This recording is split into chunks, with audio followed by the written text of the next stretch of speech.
With the cap of darkness on his head, invisible as the wind, Perseus followed the curve of the dark sea that girdles the earth until he came to the land beyond, the land of the Hyperboreans, where the sea is a choked marsh, and the sky is low and brown, and the weeds give off a foul stench.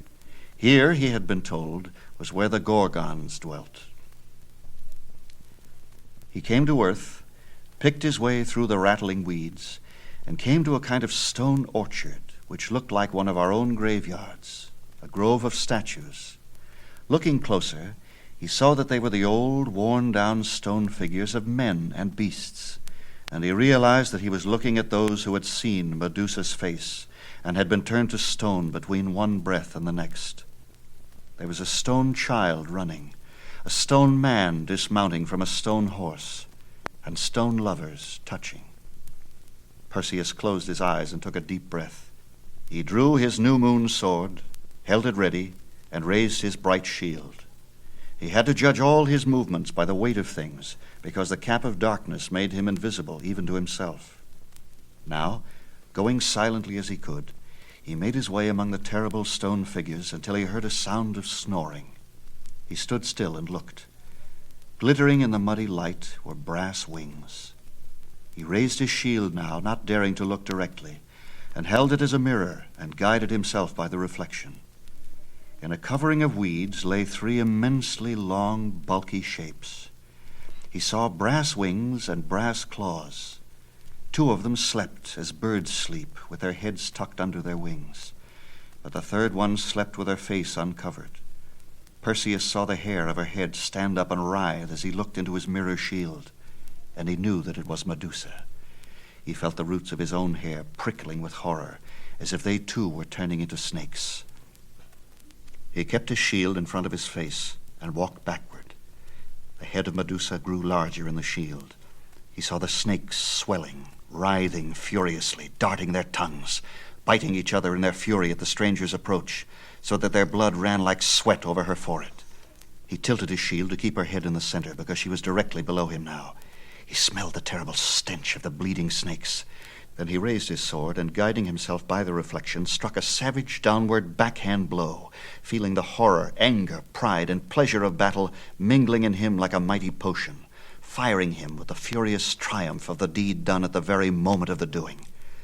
His sword whipped with a magical momentum, shearing its way through the snakes, through the thick muscles and tendons, through the lizard toughness of her hide, through bone and gristle and sinew, striking off the monster head as a boy whips off the head of a dandelion in the field. Swiftly he stooped, scooped up the head by its limp, dead snakes, stuffed it into his pouch, and stood amazed. For where her blood had fallen, two creatures sprang up. A warrior holding a golden sword, and a beautiful white horse with golden mane and golden hooves and astounding golden wings. They were Chrysaor and Pegasus, children of Poseidon, whom Medusa had been unable to bear while she lived as a monster, and who had grown full size in her womb.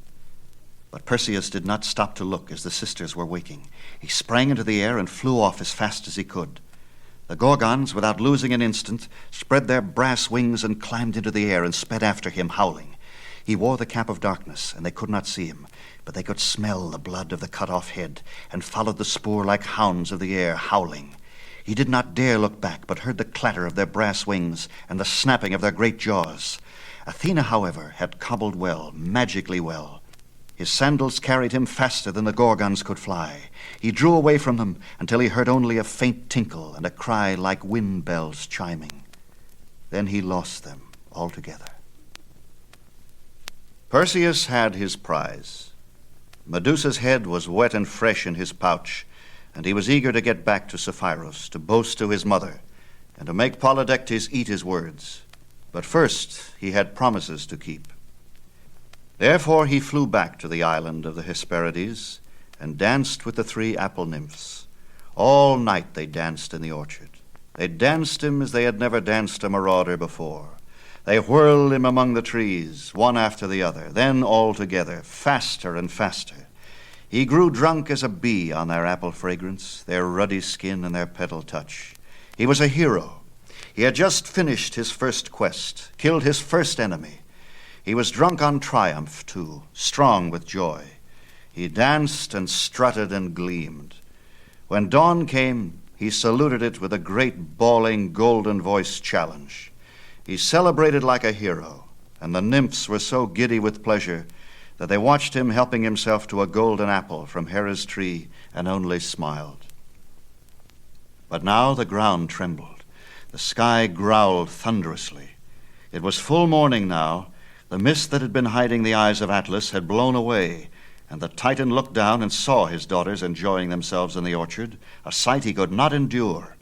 He stamped his foot and made the earth shake, roared thunderously, and shrugged his shoulders, making comets fall, huge flaming bolts of rock that bombarded the orchard, setting fire to the apple trees.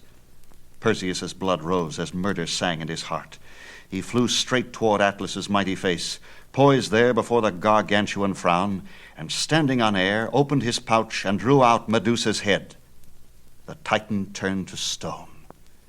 He was a mountain now, holding up the western end of the sky.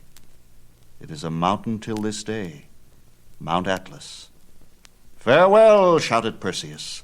"Farewell, sweet cousins, beautiful nymphs. Farewell, my apple lovelies." "Will you come again? Will you come again?" "Will I not?" cried Perseus. "Every midsummer I will return, and we will do the orchard dance again until the trees flame. Farewell!" And he flew away.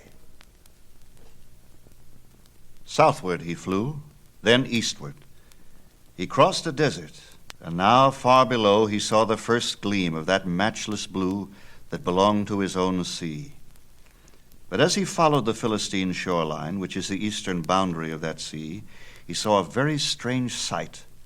A naked girl chained to a rock, and pushing toward that rock the huge, blunt head of a sea monster. The shore was black with people, an ant swarm of people watching. He came lower and saw that the girl was wearing magnificent jewels. She was not weeping, but gazing straight ahead blankly. On the shore, in front of the crowd, stood a tall man and woman wearing crowns. Perseus took a quick look and saw that the monster was still some way off. He dropped to earth and, taking off his cap of darkness, spoke to the man wearing the crown. "Who are you? Who is the girl, and what is this sacrifice? Is it a private ceremony or one decreed by the gods? My name is Perseus, and I wish to know." The queen put her face in her hands and wept. The king said, "I am Cepheus, king of Joppa. This is my wife, Cassiopeia, and that unfortunate girl is my daughter, Andromeda. My wife, foolish, boastful woman, was vain of her beauty and that of our daughter, not without reason, as you see. But she took it into her head to praise herself among the people, saying that she and Andromeda were more beautiful than any Nereid, who, as you know, are very jealous and enjoy the patronage of Poseidon. So they went weeping to the god of the sea, saying my wife had insulted them and demanding vengeance. Poseidon sent that sea serpent, longer than a fleet of warships, whose breath is fire, to harry our coast, destroy our shipping, burn our villages, and devour our cattle. I consulted the oracle, who told me that the only way I could wipe out my wife's offense was to sacrifice my daughter to the monster. I love my daughter, but I am king, and private woe must yield to public welfare. Therefore you see her, the lovely innocent child, bound to the rock, and the beast swims near. Perseus said, "When public welfare battens on private woe, there is great disorder in events, a filthy confusion that needs the cleanliness of a sword. Poseidon is my uncle, king, and I feel free to play with his pets." Perseus heard the water hiss, saw spouts of steam rise as the monster's scorching breath ruffled the surface and made the sea boil. He knew that he had spoken too long. Without waiting to put on his cap of darkness, he drew his sword and leaped into the air. Over the beast's head he flashed and fell like lightning, right onto the great scaly back. He rode the monster there in the water, hacking at the huge head with his new moon sword until the flames of the beast's breath were laced with blood, and the great neck split like a log under a woodman's axe. The monster sank. Perseus flew off his back, dripping wet, flew to the rock, struck away Andromeda's chains, lifted her in his arms, and bore her gently through the air to where her mother and father stood.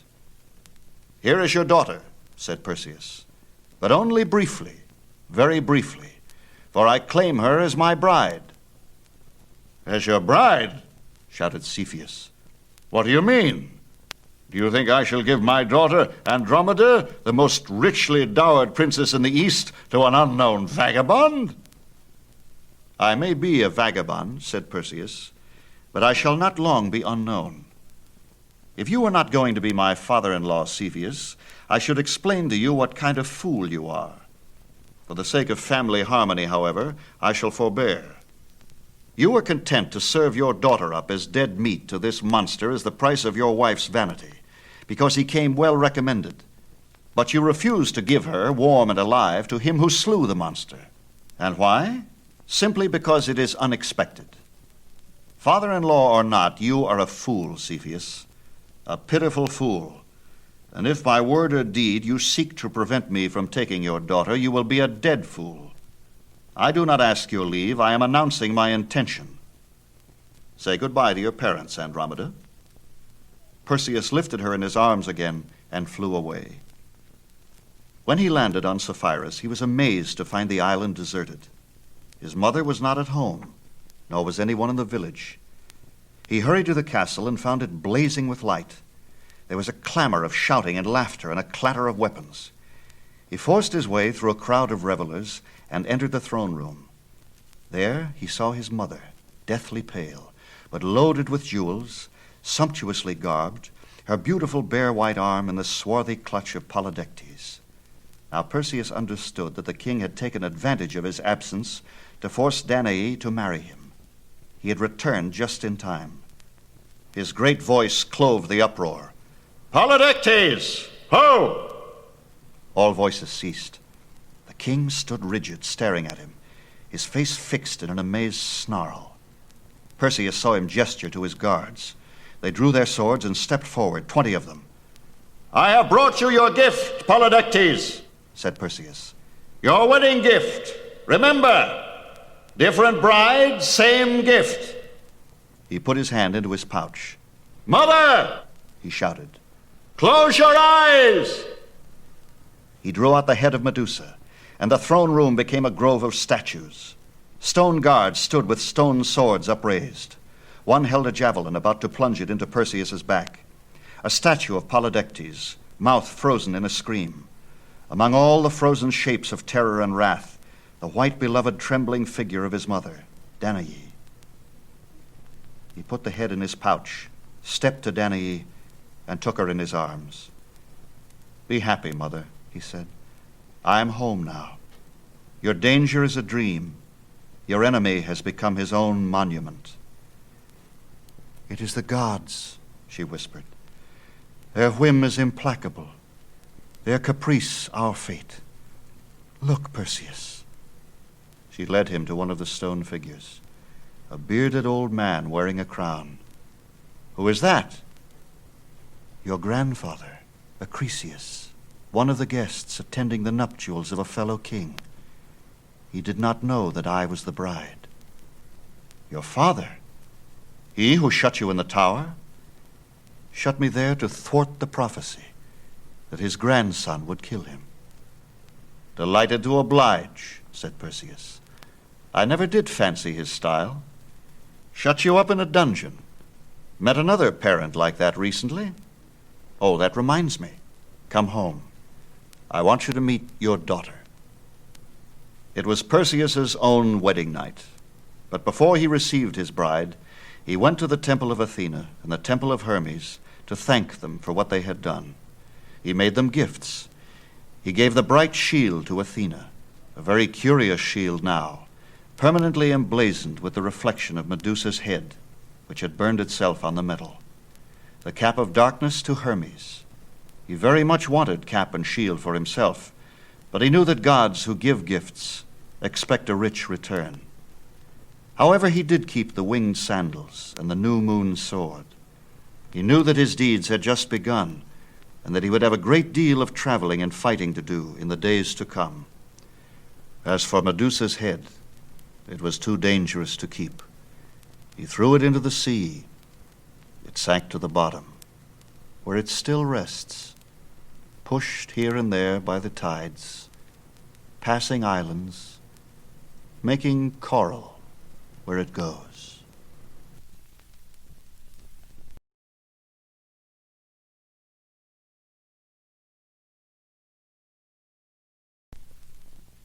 Narcissus and Echo.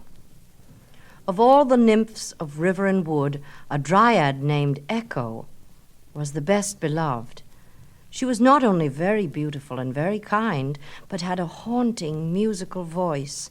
The other dryads and naiads and creatures of the wood begged her to sing to them and tell them stories, and she did.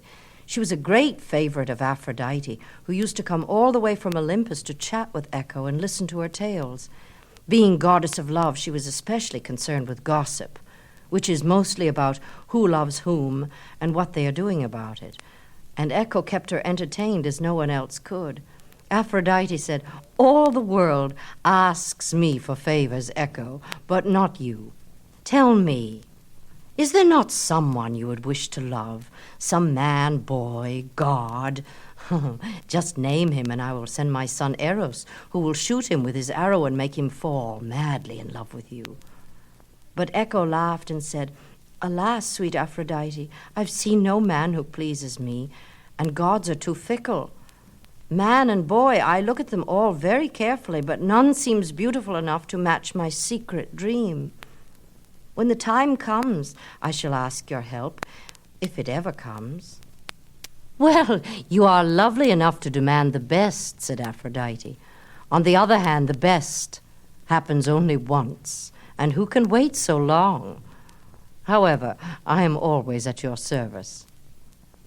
Now Echo did not know this, but at that moment the most beautiful boy in the whole world was lost in that very wood, trying to find his way out.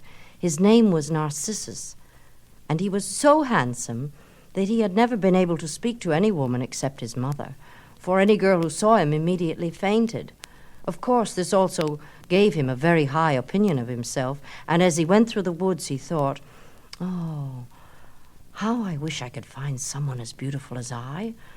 I will not be friends with anyone less perfect in face or form. Why should I? This leaves me lonely, true, but it's better than lowering myself." So he walked along the path, but he was going the wrong way, getting more and more lost. In the other part of the wood, Echo had just said farewell to Aphrodite and was coming back to the hollow tree in which she lived. She came to a glade in the forest, and there saw something that made her stop in astonishment and hide behind a tree. For whom did she see but Zeus himself, king of the gods, lord of the sky.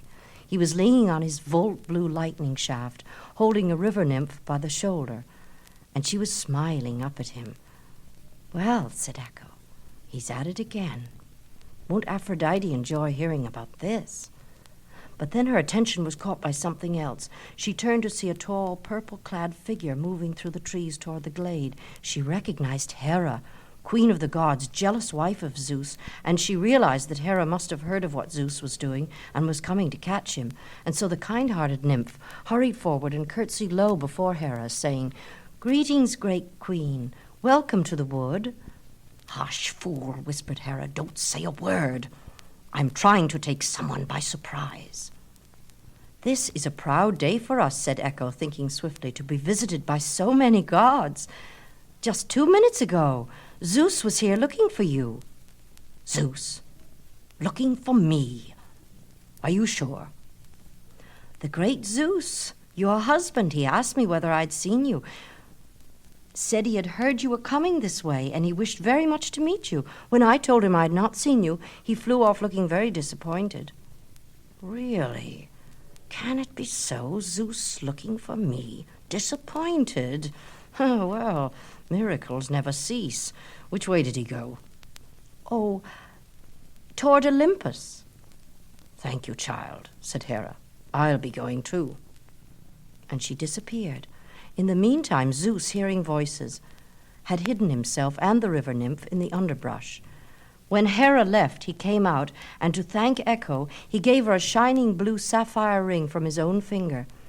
Hera, having returned to Olympus, found that Zeus was not there.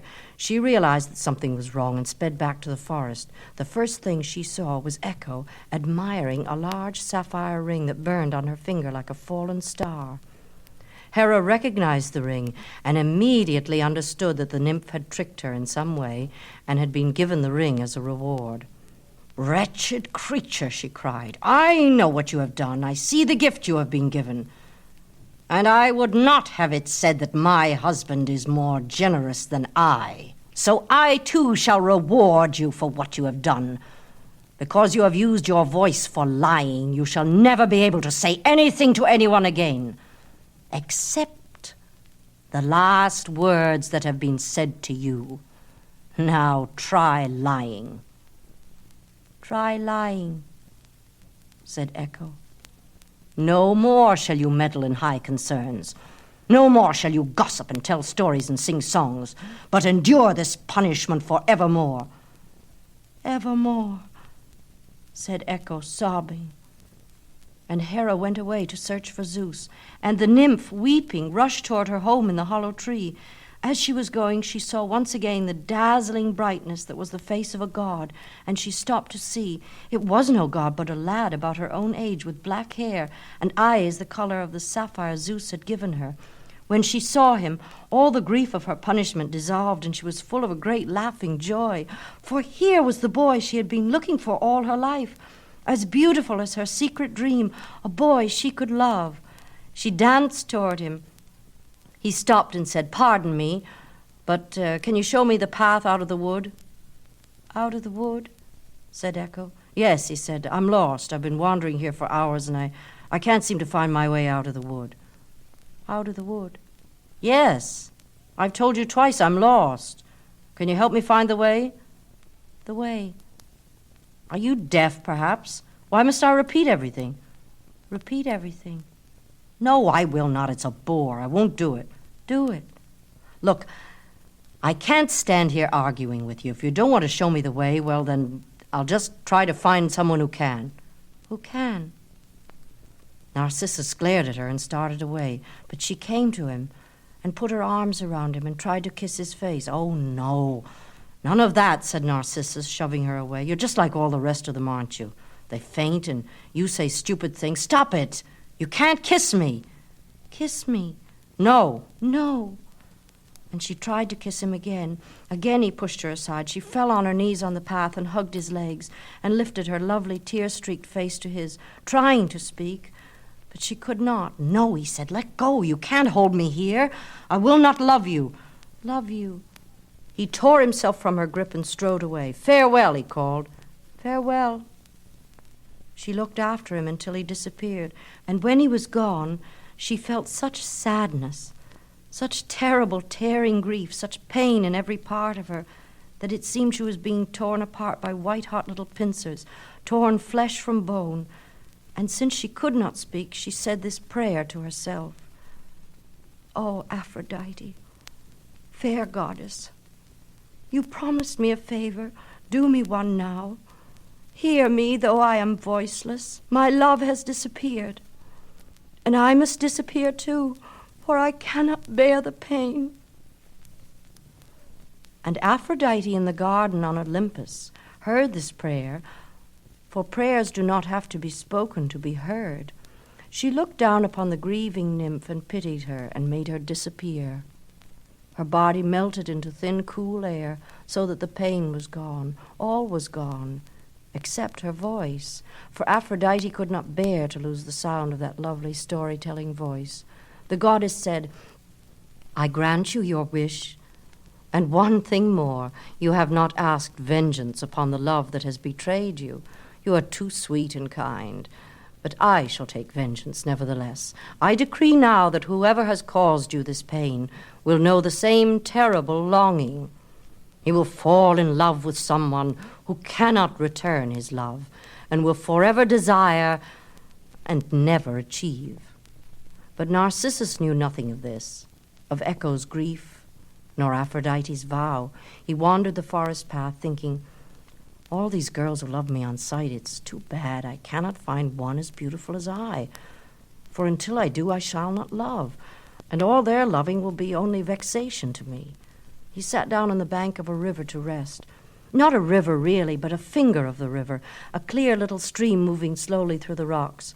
The sun shone on it.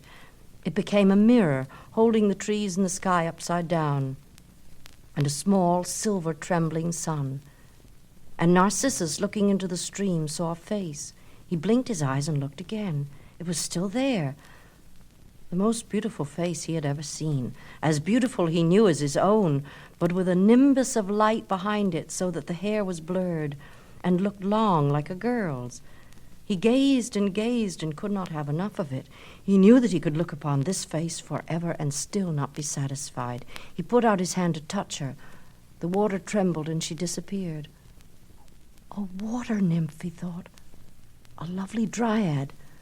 Daughter of the river god, no doubt. The loveliest of his daughters. She is shy, like me. She can't bear to be touched. Ah, here she is again. The face looked at him out of the stream, again very timidly. He reached his hand. Again the water trembled and the face disappeared. I will stay here until she loves me, he said to himself. She may hide now, but presently she will recognize me too, and come out.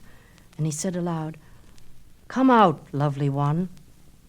And the voice of Echo, who had followed him to the stream, said, "Lovely one, hear that? Hear that?" cried Narcissus, overjoyed. "She cares for me too. You do, don't you? You love me." "Love me? I do, I do. Finally I've found someone to love. Come out, come out. Oh, will you never come out?" "Never come out?" said Echo. "Don't say that, please don't say that, because I will stay here till you do. This I vow." "I vow. Your voice is as beautiful as your face, and I will stay here adoring you forever." Forever. And Narcissus stayed there, leaning over the stream, watching the face in the water, watching, sometimes pleading with it to come out, hearing its voice answer, coaxing, begging, looking. Day after day he stayed there, night after night, never moving, never eating, never looking away from the face. He stayed there so long that his legs grew into the bank of the river and became roots. His hair grew long, tangled, leafy, and his pale face and blue eyes became delicate blue and white petals. The flower Narcissus, which lives on the riverbank and leans over, watching its reflection in the water. And there you can find it till this day. And in the woods, too, when all is still, you will sometimes come upon Echo. And if you call to her in a certain way, she will answer your call.